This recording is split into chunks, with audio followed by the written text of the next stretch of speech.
And the first thing we want to do is just be able to play 2 notes with 1 wrist motion, right? 2 notes with our right hand with 1 wrist motion, 2 notes with our left hand. And one of the ways I like to do that is just let the stick kind of fall to the drum head. And see that it naturally wants to bounce, right? There's no finger involved there at all. Right? And as soon as you add a little bit of even just the pointer finger, the tip of the pointer finger, you can get, which obviously is not a double stroke roll. But when you learn how to control that bounce, you can, depending on how much pressure you apply with your first finger and your other fingers, you can get. Now, 2 things to notice about as I'm doing this is I'm not starting from way up here. I'm starting from kind of a medium height. A medium to low medium height, right? So that I can get 2 bounces.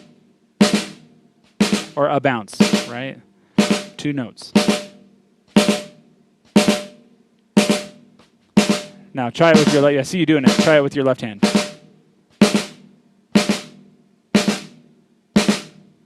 Good. Try not to reach back so much a little bit. Like make sure you're not playing too high so that the 2 notes can have the same volume. Later on, as you get better at this, you'll be able to up the volume. Okay? Okay, so this is our first thing. Now, the very first doubles exercise that I ever learned, and I've heard it played forever and ever after that, is the Mortal Kombat thing, right? Or if you want to think the fill from the song The Distance that we've been working on, right? It's cool. Okay, so, but it's that rhythm, right? So whatever helps you remember the rhythm, because we've got the rhythm written there, which looks scary if you're not like super confident in reading rhythms. That looks intimidating, but it's not bad, right? It's 1 E, a 2, and a E, and 4, and. Okay? But we're just going to play that 1 time with your right hand and go back and forth with your right and left hand. 1, 2, 3, 4.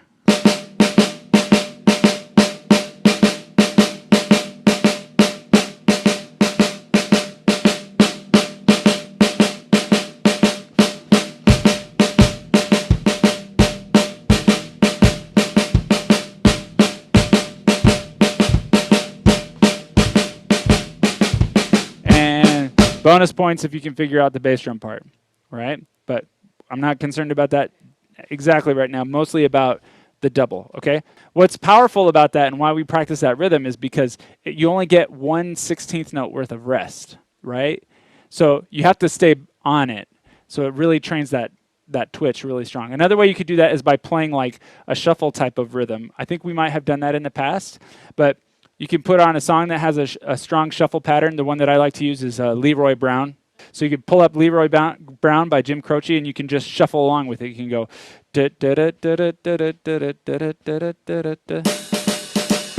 and just shuffle the whole song, right? Shuffle pattern, right? That's skipping. Try it on the ride. Go for it. And the cool thing about this is it's a 1, a 2, a 3, a 4. The second note is on the downbeat. So it forces us a 1, a 2, a 3, a 4, a 1, a 2. But smile. There you go.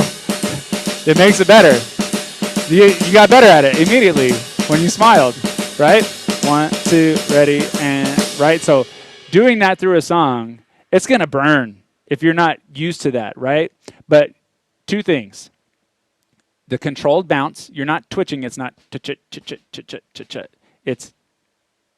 it's 1 wrist motion, wrist, with a controlled bounce. Okay, so that's the first sort of exercise thing to do. Like you've got the Mortal Kombat where you change hands and give yourself a little bit more of a wrist, and then there's like the more of the marathon of playing that short sort of shuffle double pattern. Okay, now we're going to go to actually applying that doubles motion into a roll. Okay, so here's what we do. We're going to take a check pattern like, again, we're at 105 beats per minute, which is good, right? And we're going to go, our check pattern is just going to be easy, right? Yeah? And then the first part of the exercise is going to be playing doubles on the right hand, and it should sound like 1 EN, 2 EN, 3 EN, like this. Check, go. Do it again. 1 EN, 2, 3, 4, check. Again, 1, 2, 3, 4, check. Nice.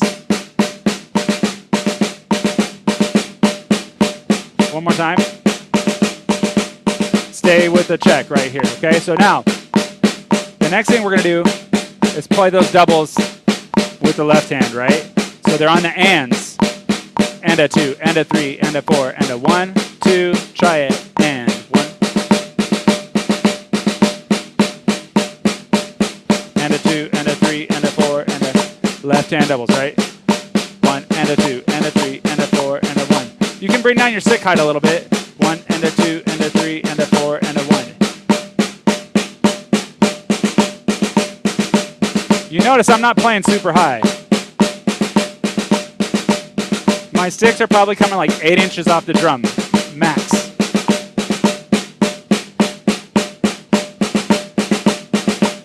Now what we do is we start to go back and forth, like this. We'll play 4 counts, 2, 3, 4, then pattern A. Check, pattern B, and 2, and 3, and 4, and check, pattern A. Check, pattern B. Bonus points. A. B. Check. 2, 3, 4. A. 2. Check. 2, 3, 4. B. Check. 2, 3, 4. A. Check. 2, 3, 4. B. Now, what brings it all together is pattern C, right?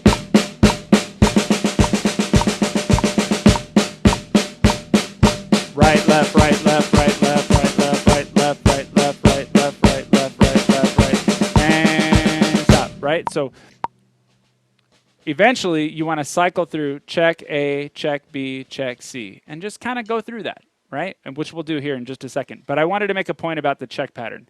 The other exercises we have didn't have a check pattern. But a check pattern is the thing that we're trying to do, in this case a double stroke roll, will build off of the check pattern. The check pattern will always be there, right? In this case, our check pattern is right, left, right, left, right, left. So even when we played pattern A, the right hand is still there. We've just embellished it, or we've decorated it with a double, right? In pattern B, we've embellished or decorated it with a double on the left hand. In pattern C, we've taken the same right, left, and they all have doubles like you're doing right there, yeah? So, and the thing about it is you want to try to be as relaxed as possible. But I would play through these in the cycle that we talked about, right? Like start with either the Mortal Kombat exercise or the shuffle double and play those a little bit. And you have to play them for a long time. Like right here, as I've been explaining it to you, I've gone through it very quickly, right? But seriously, at home, you put on a song like Leroy Brown or The Doors' Roadhouse Blues, and you sit there and you play cha-cha-cha-cha-cha the whole song. And if you don't stop playing, if you have to, you just go to quarter notes, right? And then go back to playing doubles. Because part of what is the playing for a long time is going to teach you, it's going to teach you how to move. Because fatigue is going to cause you to find, you're going to force you to want to be more efficient, right? And that is that wanting to be more efficient, as long as you're following the cues that we talked about, like go back to 8 on a hand. What were the cues that we talked about with the thumb and pointer finger, right? And what parts of your hands, we did that whole survey of your grip, right? So you could feel and compare. And that was going really well. So you want to kind of, the more you repeat that information, the more it becomes second nature, the less you have to think about it in the moment, okay? But that's why practicing technique is important. And just getting the motion, right? So questions on that? No, you're good? You got it? Okay, cool. That's some basic double stroke primer. We were playing it at 105. You can go slower if you need to, okay?